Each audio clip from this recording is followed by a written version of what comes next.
नमोस्तु गुरुदेव। आज के दौर में माहौल ठीक नहीं है।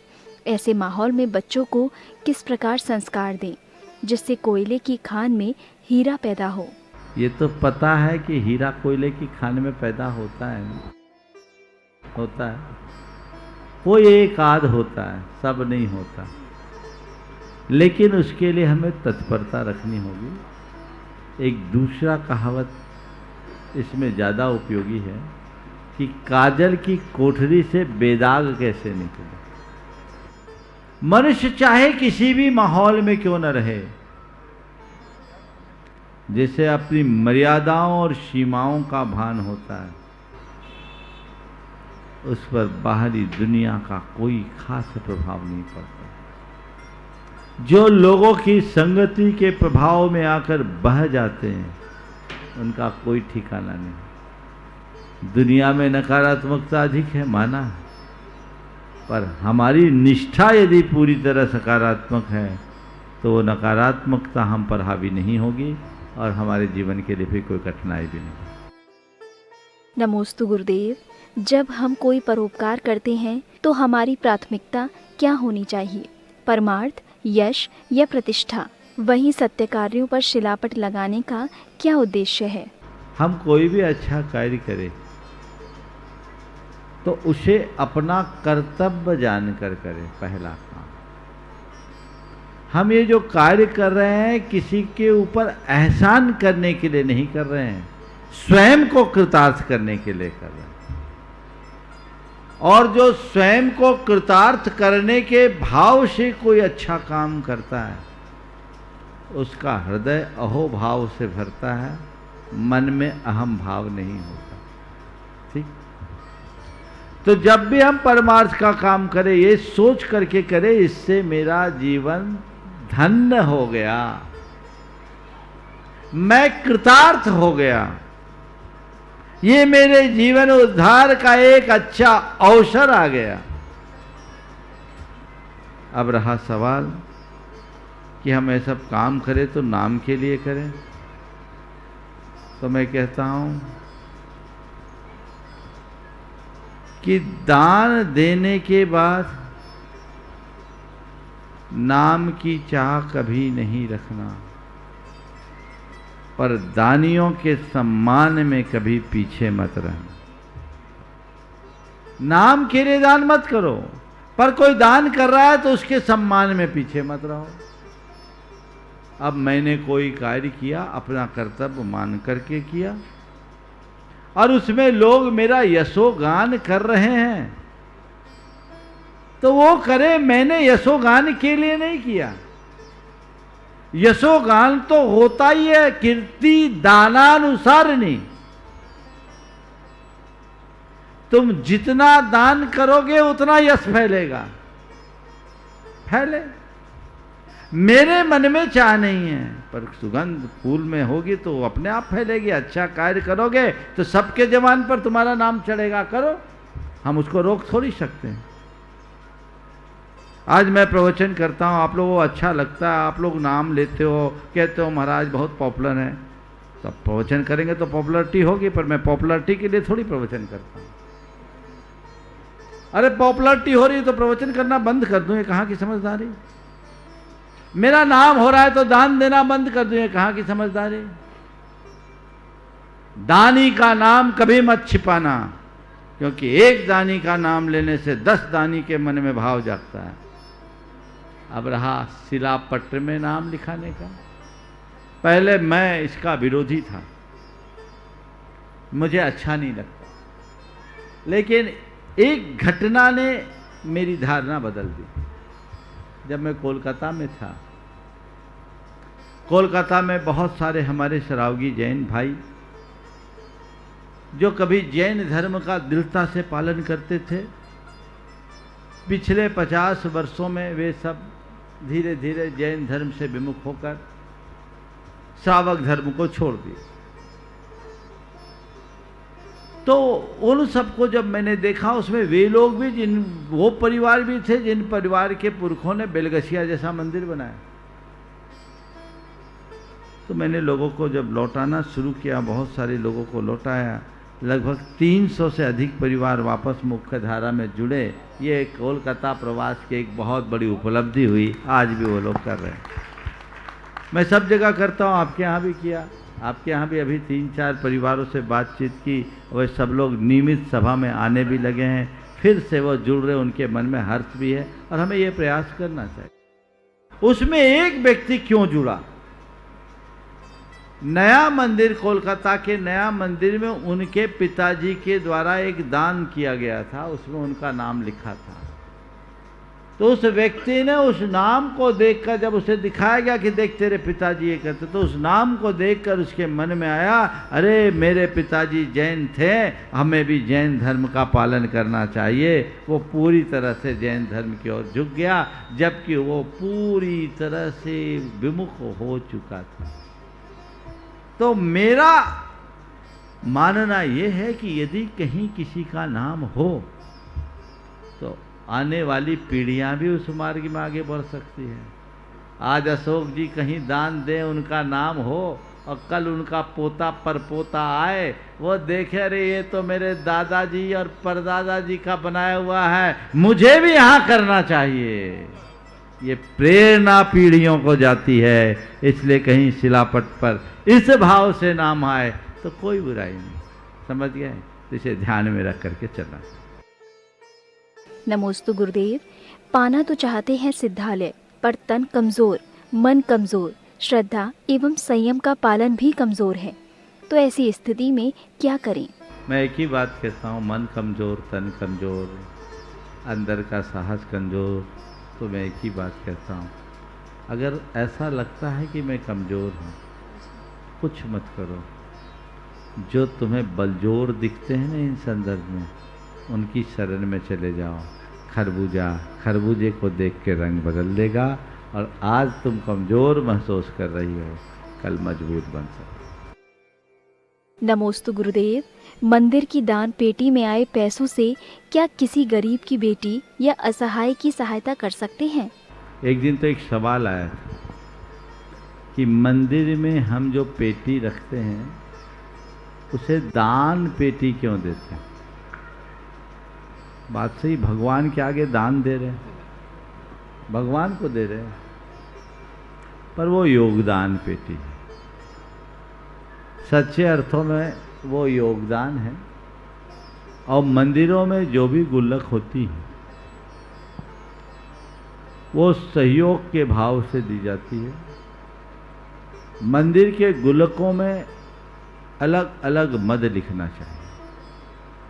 एक होना चाहिए प्रबंध, और आपको जो भी मंदिर में दान दे सबसे ज़्यादा प्रबंध वाली पेटी में देना चाहिए, जिससे कि उसका मंदिर के रख रखाव में उपयोग हो सके, नंबर 1। दूसरा होना चाहिए प्रभावना। प्रभावना के बहुत सारे कार्य होते हैं। उस पैसे से प्रभावना के जितने भी कार्य आप कर सकते हैं, किसी को भी दे सकते हैं। प्रबंध का पैसा मैनेजमेंट में लगाइए, प्रभावना का पैसा प्रभावना के कार्य में लगाइए, और जो बच जाए उसे मंदिर के अकाउंट में देव द्रव्य बना लीजिए, तो आपको निर्माल्य का दोष नहीं लगेगा। और ये कमेटी के लोगों को करना चाहिए, अन्यथा कमेटी लोग अनपेक्षित पाप के भागी बनते हैं। आपको कहीं बस ले जाना है, कहीं और जाना है, सारा पैसा मंदिर का लगा देते हैं कई लोग। वो निर्माल्य का सेवन है। अब गांठ से तो लोग लगाना नहीं चाहते, और कई बार प्रैक्टिकल भी नहीं है।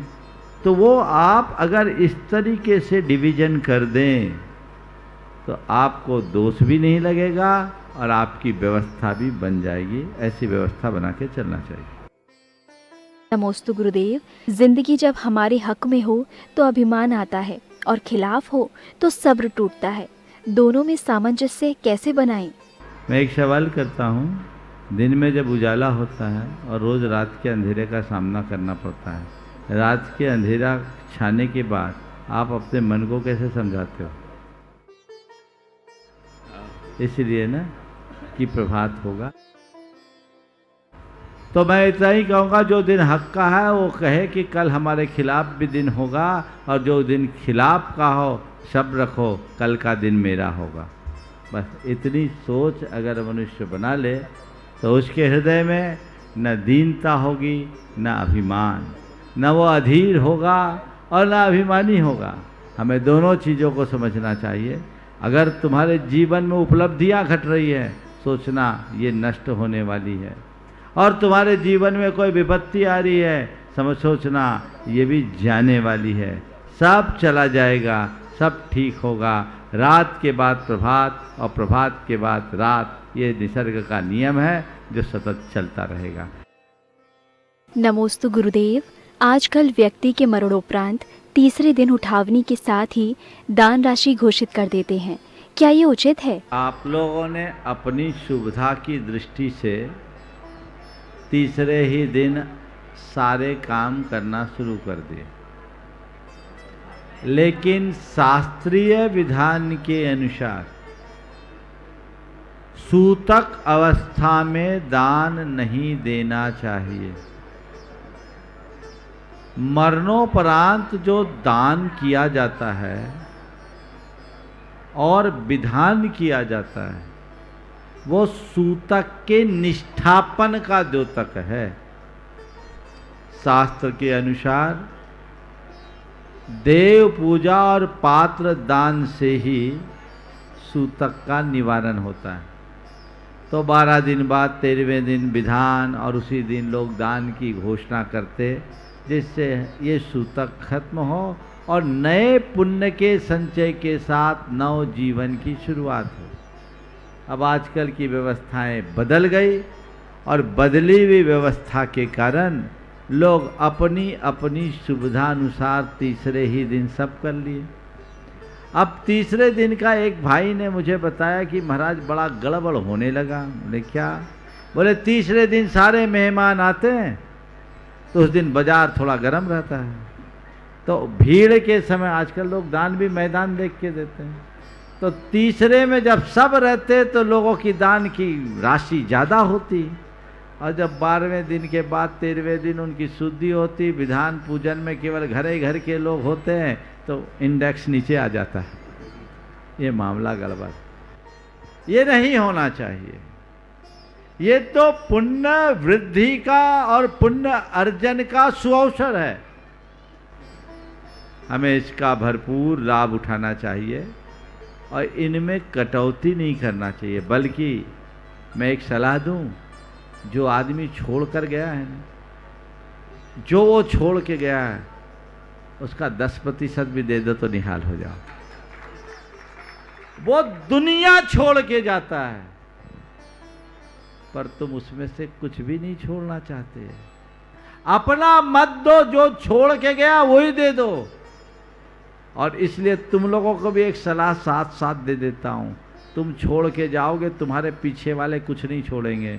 इसलिए छोड़ के मत जाओ, ले करके जाओ, और लेकर जाना है तो दे के जाओ। नमोस्तु गुरुदेव। सेना में रहते हुए कभी कभी अधीनस्थों को कठोर दंड देने पड़ते हैं, क्या इसका मुझे दोष लगेगा?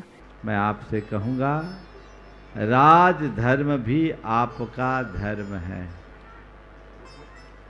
राजधर्म न निभाए तो व्यवस्थाएं भी खराब हो जाएगी। तो अपनी व्यवस्था को सुचारू बनाए रखने के लिए राजधर्म का निर्वाह करना आवश्यक है। आप कर रहे हैं। मुझसे एक बार एक सवाल पूछा गया था कि अष्टानिका में किसी की हिंसा न हो, राजा के द्वारा ये आज्ञा घोषित की गई, और राजा का बेटा ही एक हिरण का शिकार कर दिया छुपकर। राजा क्षुब्ध होकर उसी अष्टानिका में उसे मृत्यु दंड दे दिया। तो जिस राजा ने अष्टानिका के दिनों में हिंसा पर प्रतिबंध लगाया, वो किसी को मृत्यु दंड दे रहा है, तो उसको क्या पाप नहीं लगेगा? तो मैंने उसका उत्तर दिया, वो आपके प्रश्न के संदर्भ में ज़्यादा उचित होगा। मैंने उनसे कहा कि एक ही बात है, राजकुमार ने राज धर्म का उल्लंघन कर पापाचरण किया था, हिंसा की थी, और राजा ने अहिंसा की रक्षा के लिए राजधर्म निभाया था। दोनों में अंतर है, समझ गए? इसलिए अपना कर्तव्य हो, पर हाँ, दंड देने के लिए दंड न दें, गलती को ठीक करने के लिए, व्यवस्था को सुधारने के लिए दंड दें, और पूर्वाग्रह मुक्त होकर दंड दें। यही एक अच्छे प्रशासक के लक्षण। नमोस्तु गुरुदेव। ओपन और क्लोज दोनों अपोजिट शब्द हैं, लेकिन हमारा दिल उसी के सामने ओपन होता है जो हमसे बहुत क्लोज होता है। एक ही शब्द के दो अर्थ कैसे? देखिए, एक शब्द के अलग अलग संदर्भ में अर्थ बदल जाता है। सामान्य रूप से जब हम क्लोज शब्द का अर्थ रखते हैं तो बंद हो जाता है, और ओपन का अर्थ होता है खोल जाता है। लेकिन जिस संदर्भ में आप क्लोज करने की बात कर रहे हैं, वहाँ क्लोज का अर्थ बंद नहीं, निकटता है। और जिनका हमारा हृदय से, जिनके प्रति हमारी हृदय से निकटता होती है, दिल वहीं खुलता है। तो दिल खोलने के लिए अंदर की निकटता चाहिए। शब्द को अलग अलग संदर्भ में ही समझना चाहिए। क्लोज शब्द यहाँ जिस अर्थ में कहा गया वो अलग है, पर ऐसा व्हाट्सएपों में चलता है जो लोगों को बहुत सोचने के लिए प्रेरित दिखता है। ये व्हाट्सएप की चुलबुली बातें हैं, जिनने भी कहा है कि हमारा दिल उन्हीं के सामने खुलता है जो क्लोज होता है। मैं पूछता हूँ, जिसका दरवाज़ा क्लोज हो वहाँ तुम्हारा दिल खुलता है क्या? समझ गए? दरवाज़ा क्लोज ना हो, बस क्लोज निकटता के संदर्भ में है। तो शब्द के अर्थ को अलग अलग संदर्भ में समझने में ही सार्थकता। नमोस्तु गुरुदेव। जैन धर्म श्वेतांबर एवं दिगंबर दोनों भागों में बटा हुआ है, क्या ये एक नहीं हो सकता? समाज को ऐसी सोच की आवश्यकता है, लेकिन मैं कहना चाहूँगा, जैसे हम कहीं कोई पेड़ लगाते हैं तो जैसे जैसे पेड़ बढ़ता है उसकी ब्रांचेज भी बढ़ती कि नहीं बढ़ती? बढ़ती है ना। तो ये सब स्वाभाविक है। एक पेड़ है धर्म का, उसकी ये ब्रांचेज है। जड़ सबकी एक है, चाहे दिगंबर हो या श्वेतांबर। धर्म कौन सा है? जड़ क्या है? बोलो। जैन है ना। बस जड़ सुरक्षित रहे, शाखाओं को लेकर के उलझो मत। शाखाएं अपनी अपनी दिशा में आगे बढ़े। चाहे तुम दिगंबरत्व के प्रति आस्थावान हो, चाहे तुम श्वेतांबरत्व की तरफ झुकाव रखो, लेकिन हमेशा एक बात का ध्यान रखो, मुक्ति न दिगंबर को मिलनी है न श्वेतांबर को मिलनी है। कल्याण तो केवल जैन बनने से होना है, और हमारा लक्ष्य केवल और केवल जैन बनने का होना चाहिए।